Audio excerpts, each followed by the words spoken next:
What's going on, everybody? Happy Sunday. It is football time, and you are watching this Sunday morning betting show powered by FTN. Meaney, Eliot, Crist, Matthew, Freedman here with you for the next 30 minutes or so, breaking down our favorite spread, our favorite total, our favorite prop. We may have some same game parlays. We may have like a prop parlay at the end of this show. We got picks here for you. Thanks as always for taking the time to hang out. If you haven't hung out with us yet, well, you've been missing out, but we still have some time here, a few more weeks in the NFL season. And something really cool that I always talk about off the top of the show is our betting package over at ftnbets.com/pricing. Tools, data, projections, models, and every pick across every sport from everybody over at FTN. $49.99 per month. Use the promo code FTN at TV. Save yourself 15%. All the picks, all the time over at FTN. Gentlemen, how are we doing? Eliot, what's going on, sir? What is going on, Meaney? It's a cold one, but it's football weather, as the old people would like to say. Thanksgiving week next week too. There's going to be some free stuff going on to make sure everyone can check that stuff out. But excited for this Chiefs Cowboys game. Hopefully Mahomes passed that. Hopefully we get some good football games. There's been a lot of clunkers of late, but excited to get back into Sunday's action. I'll tell you right now, you're talking about being cold. I can pretty much guarantee you that where I'm at is a little chillier than where you're at. Freedman, happy Sunday. Why don't you kick us off with your favorite spread, sir? All right, I'm looking at Packers -1, depending on where you're looking across the industry, but really, -1 if you're looking at our odds tool at the Vikings.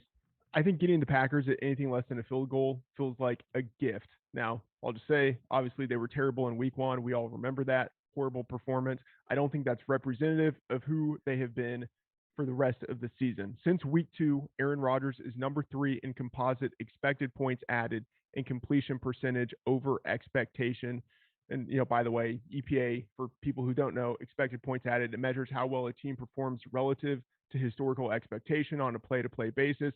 Completion percentage over expectation measures how efficient a passer is at turning attempts into completions based on the difficulty of each throw. So if you had to pick just one metric to judge how well a quarterback is throwing the ball, the combination of those two numbers would probably be the one that you go with. And that number shows us that Rodgers is throwing the ball better than almost anyone else right now.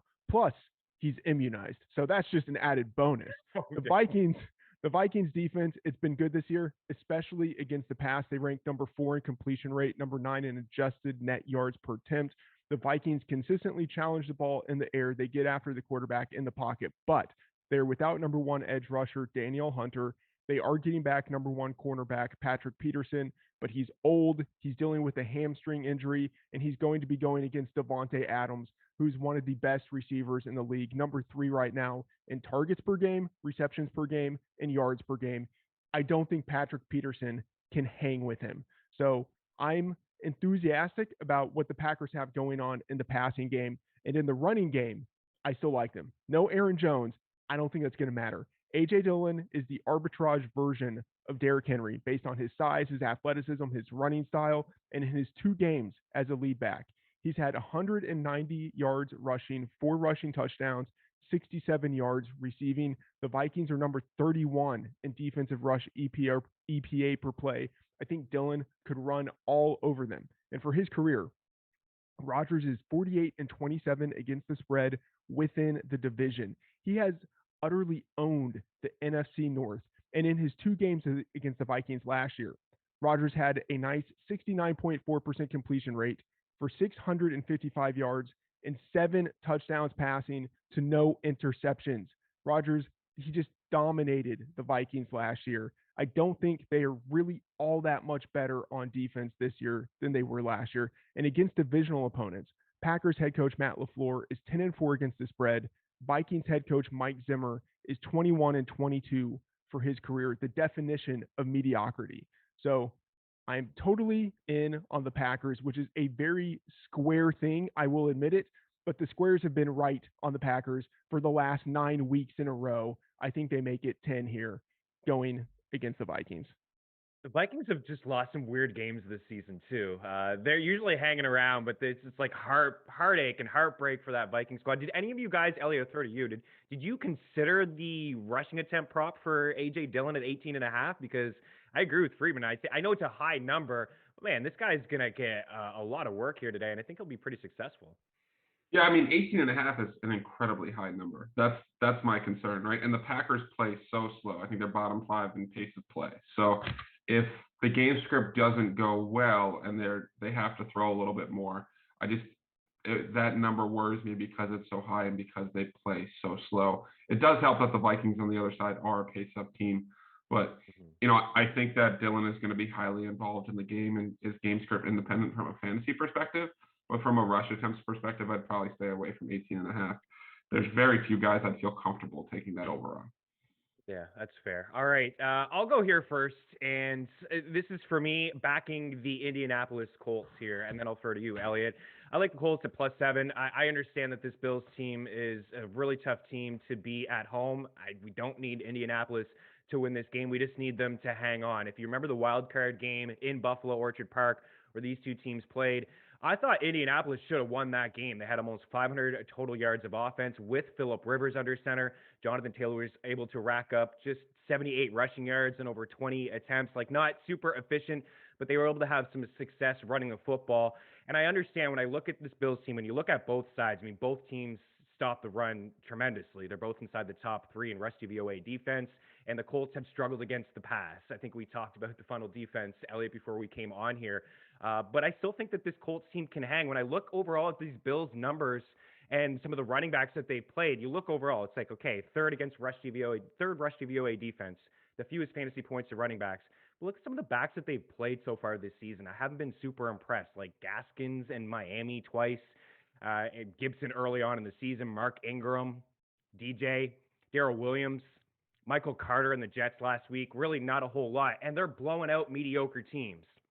They went into Jacksonville and they struggled. And I think, it's certainly a copycat league. The Colts had some success last season in Buffalo, and I think they can have some success this year on defense to stop Buffalo. Both teams are really good at the run, like stopping the run.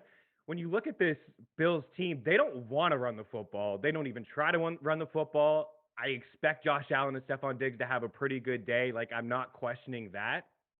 But I am a little concerned about some players that they're missing on defense. It looks like Spencer Brown's not going to play. Starlo Latualele, it looks like he is not going to play either. Trayvon Edmonds is questionable to play. I think Taylor can have a decent day on the ground running the football. Carson Wentz has been okay, guys. I know we've been hard on him again. I've said this a couple times.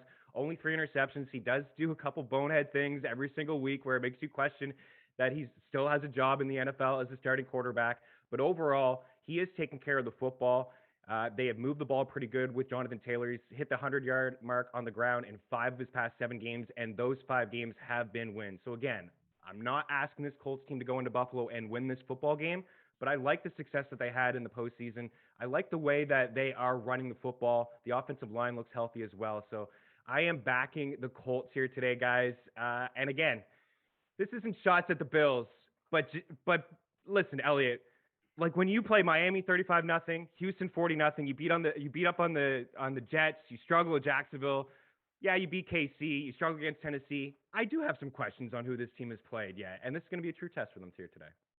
How could you not have questions on who they've played when they've played the worst teams in the NFL, right? Like, that doesn't mean that the Bills aren't good. They are beating bad teams by a lot. That's what you want to do against bad teams. But saying that wins over Washington and Miami and the Jets and Houston is impressive is the stretch, if I'm going to be kind to it. And I love your pointing out Star Latualele. There are certain defensive players that are anchors. Tremon Edmonds as well, like up the middle. Jonathan Taylor in that rush offense could have a big game. The Colts secondary and their ability, how often they give up big plays is a major concern. For you, that's in the league is a big concern. Yes, yeah, it is. 82.1% of scores against them have come through the air. Might be worth looking at Josh Allen over 2.5 passing touchdowns at +165. But I lean the Colts in the 7. I do think the Bills win the game, but it'll be a close game. All right, what do you got as your favorite spread on the board here? Yeah, so I really like the Saints +3, and it's in part because I think I get the far better head coach in Sean Payton, who's 6-1 against the spread. Shout out to Matt Freedman for that poll without Drew Brees, going up against a guy that is watering his plants and getting advice from his dad. So I think I have a coaching advantage there, but Also, what the Eagles have done so well the last few weeks is establish the run, right? They've run it down people's necks. They do get Miles Sanders back, but you're not going to be able to do that against the Saints, who rank top 3 in their number 1 rush DVOA, their number 3 rush success against, their number 1 adjusted line yards, number 3 in explosive run rate. Like, if the Eagles try to bang their head against the Saints run defense, I don't think they're going to have any success. And, in the last 4 weeks, the Eagles only have one game where they've thrown 24 more pass attempts. They've been very conservative with Jalen Hurts, and he's looked better, but we'll see if early in the year they let him go for 40 pass attempts, right, and the offense looked abysmal. And then they kind of reined it in and played it more conservative. I don't think you're going to be able to do that consistently against the Saints. They've been a better road team than home team this year as well, for whatever that's worth. And Trevor Siemian, while, when he first came out with the Denver Broncos, they wrote articles about whether or not he's the next Tom Brady. I would like to just say to reporters nationwide, all nationwide reporters who are watching this show right now, stop when a backup comes in a game and has a decent game asking if he's the next Tom Brady. The answer is no. Mike White is not the next Tom Brady. Trevor Siemian's not the next Tom Brady. And whoever the hell comes next is not the next Tom Brady. That being said, Trevor Siemian has been a good game manager. Traquan Smith has come on stronger. He's worked well with Adam Troutman. The Eagles struggle to cover tight ends. And what the Eagles defense really does is ask you to successfully move the ball in downfield, right? Play after play after play.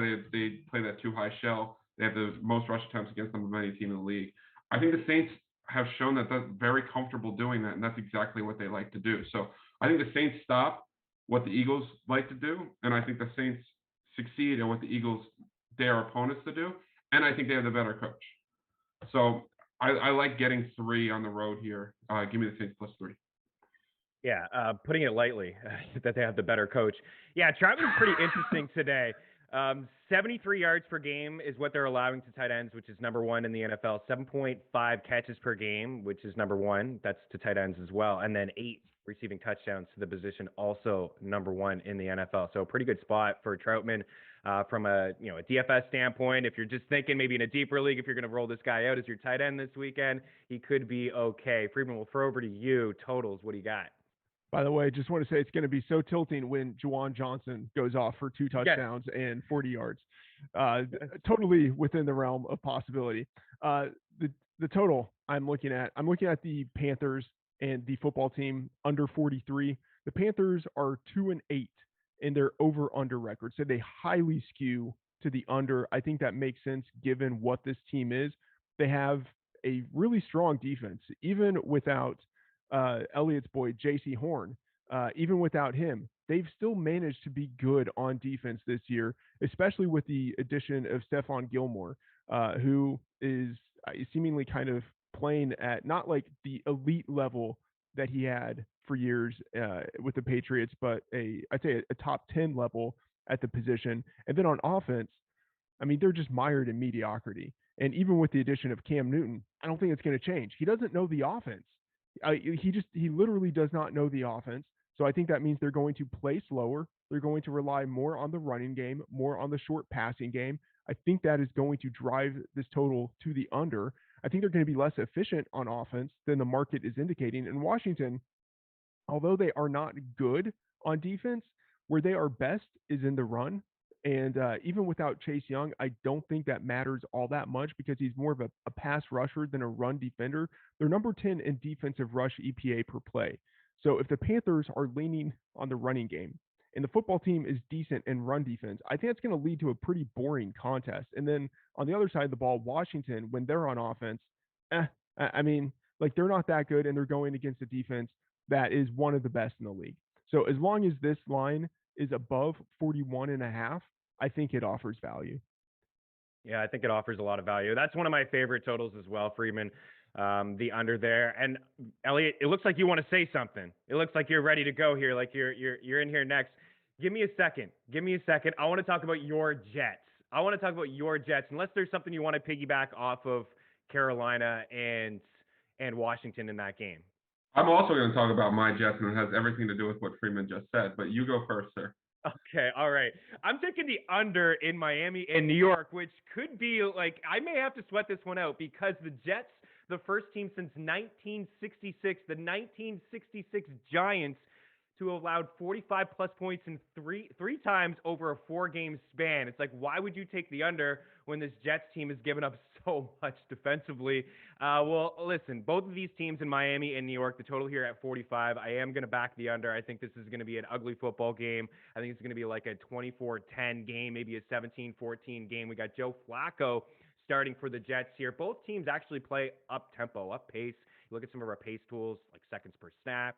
You got the pass percentage. Both teams really do push the pace, but they're also in the bottom 5 in points per game. Both of these teams, 17 points per game. I don't think that they're going to have a lot of success. I know Tua Tagovailoa may have some success with all of his just, here you go, Waddle. Here's 15 targets for 35 yards. Here you go. Here's another catch. Here's another catch. Like, I'm not impressed with Miami's offense. I'm certainly not going to be impressed with the Jets offense. Michael Carter's had some success lately, but they're throwing Joe Flacco back here under center. I don't think that this team is going to be able to do a whole lot offensively, so I don't have a lot of trends to back it up. I started with one that is not in my favor in terms of the Jets allowing a lot of points and offense lately, but I am going to back the under here. I don't think we'll see a lot of points. Go ahead, Eliot. You want to talk about the Jets as well? I do. I'm not quite on the other side, but the total I really like is Dolphins team total over 23.5. The Jets have allowed every opponent other than Freeman's Carolina Panthers to score 24 more points, and that was in week 1.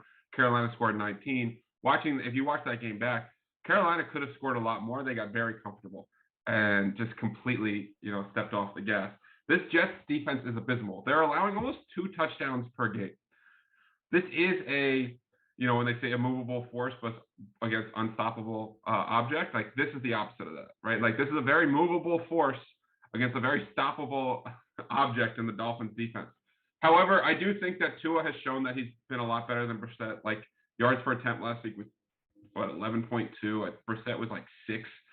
I don't know why it took so long for him to come back and be the starter. The Jets can't stop the run. If Myles Gaskin's not exactly a guy that screams, I'm going to take advantage of that, but they do give up chunk plays. They can't cover anybody. Joe Flacco is also probably turnovers waiting to happen, and the Dolphins are an extremely, turnover-friendly defense. Like that's what they do. That's one of the reasons they haven't played as well this year was, all the turnover luck was in their favor last year. It wasn't in their favor this year. Joe Flacco's a great guy to kind of fix some of those problems with. So I'm kind of betting on the trend that the Jets defense continues to stink. I think there's a really good chance, Meaney, to your point, the Dolphins win this game like 27-10, 27-13. But the Dolphins scoring some points and the Jets defense continuing to be abysmal and Flacco putting them in short field situations is something I feel good about. And that's fine. They can score 24 all they want. I'm rooting for that. Go ahead, score 24. But Joe Flacco, struggle. Don't turn it over in the red zone. And we get that under. Freedman, what do you got as we turn our attention over to props? All right, I'm looking at Deebo Samuel over 73.5 yards receiving. I bet this at BetMGM earlier this week. If you look in our prop shop at FTN Bets, this has moved to 75.5 across the industry, but it's still available at FanDuel at 73.5. So there's some line shopping value there. At FTN, we have Jeff Ratcliffe's player projections. Jeff right now is #1 in Fantasy Pros accuracy contest for in-season rankings. Year in, year out, he's one of the best rankers and creators of projections in the industry. Jeff has this projected for 81 yards. And I'll say, right now, I'm number 20 in the Fantasy Pros contest, and that's pretty decent. And it's because I pay attention to what Jeff Ratcliffe is doing in his projections. And I'll say, I'm higher on Deebo than Jeff is, which, I don't know. Maybe in this one instance, I will be a little more correct than Jeff is. I think this line should be higher than 81. I think it should be in the high 80s. This market is not giving Deebo enough respect. He's number 2 in the league with 108.8 yards receiving on a per game basis. I don't think that's a fluke. He's incredibly dynamic.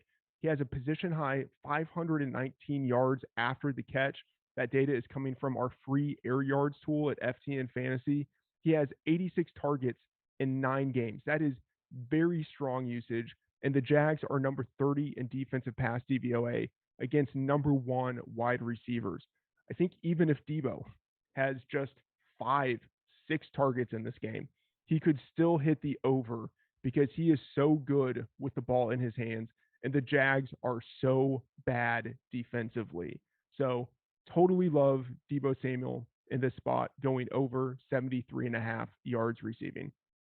Man, it just feels like books are not really giving him the respect. Even last week, I know in a tough matchup against the Rams, his receiving yard prop was 66, I think 66. I mean, he got up to like high 60s, but as you said, like what he's averaging per game, he just smashes that. He's such a weapon, man. He really is unbelievable. And if you've drafted him so far, like if you drafted him in the season, your season-long leagues, you're probably like he may be your MVP. He's going to go down as like one of the league winners.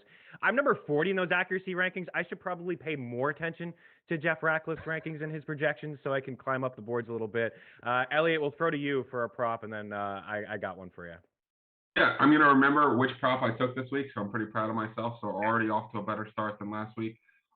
This one I absolutely love. Tony Pollard over 13.5 yards. I believe Freeman got it at 12.5 on FanDuel. They came out after. So this was one of the rare times where betting it early hurt you. That being said, of all running backs in all their props this week, no player has hit the over more than Tony Pollard of this number, 12.5. Like, he's hit it at 67% of games. He's hit in 4 of his last 5. The one game where he didn't was where Dak Prescott did not play. The Chiefs are 25th DVOA covering running backs. We just mentioned how good Jeff Ratcliffe's projections and rankings are. Jeff has him projected for 23 receiving yards in this game. So that's way over. Pollard averages nearly 10 yards per catch. He's minus 200 to get 2 catches. I think this number should be 19.5 or 20. I think this number is way too low, and I'm more than happy to take advantage of it. We can talk statistics on this one all day long, but it's just like he's going to be featured in the passing game. He should see 4+ targets. There's no Amari Cooper. That could help him a little bit too. But I don't even care about that for this bet. I just think that this is a smash over. Yeah, I think it is too. And just a high-paced game here, the highest total as well. So we could see a lot of offense. I agree with that one. I'm going to wrap up here, guys, with Hunter Renfrow at 5.5 receptions. This one I actually put in at minus 130 and went the other way as well. You can get it at William Hill Caesars at minus 125, 5.5 grabs. He's had 7 catches in each of his past 3 games. Renfrow really has been a beast over the past couple of weeks. He leads Las Vegas in targets with 26, catches 21 over the last 4 weeks. He's had at least 6 grabs and 8 targets in 5 of his past 6 games. A top 15 matchup according to our wide receiver cornerback matchup tool. He'll be up against Mike Hilton, who has a 77% catch rate, which is the 9th highest mark in football. And teams are really focusing in on Darren Waller. You saw a little bit with Kyle Pitts last week, and you've seen it over the past couple of weeks with Calvin Ridley no longer with Atlanta. Teams are just bracketing Kyle Pitts, and that's what I've seen with Darren Waller. Teams are really focusing in on Darren Waller. So like the over 5.5. I'm going to give you one more. Brendan Cooks is also at 5.5. He's had 6 catches in each of his past 2 games, 34 targets in like 2.5, maybe 2.7 games with Tyrod Taylor. He had 13 targets in week 9. The Titans have allowed 16.2 catches per game to wide receivers, which is the most in football. He has been a target hog no matter who the quarterback has been this season. Number 2 in air yards. You can check out our free air yards tool over at FTN Daily or FTNFantasy.com. 44% of his team's air yards and 4th highest target share at 30%. Matthew Freedman, do you have any final words here for us?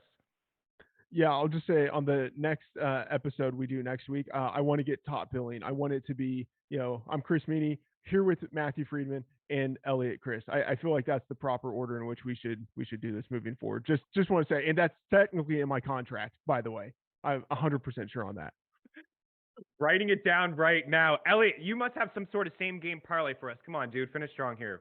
Yeah, I do. I had one that I love, but it's moved where it's no longer available because I was on Rashad Bateman early, where I need Bateman 80 yards, Bateman touchdown, and Cole Kmet 40 yards, and that pays out at 30-1.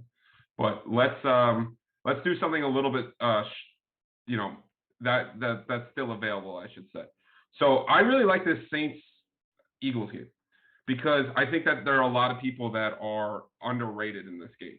I talked about the fact that I think the Eagles are going to have to throw more. I think that's going to lead to Devontae Smith getting more volume. Like, he has dominated target share 28.5. So I'm going to take Devontae Smith 50+ yards and a touchdown. And then I'm going to run it back on the other side with Traquan Smith over 38.5, something he's done in back-to-back games with Trevor Siemian. Adam Troutman over 25.5 yards, something he's done in 4 of his last 5 back-to-back games with Trevor Siemian. We just talked about how bad the Eagles defense is. And then the last one is Mark Ingram, 40+ rushing yards. The starting running back for the Saints has rushed for 40 or more yards every game this season, except the second game of the season when they played the Carolina Panthers and just got absolutely obliterated. I think Alvin Kamara finished with 5 rushing yards in that game. All that happens, pays out at basically 20-1, plus 1972. So I think that it's really reliant on Smith to get in the end zone, and touchdowns can be a fickle beast. But I like that at 20-1.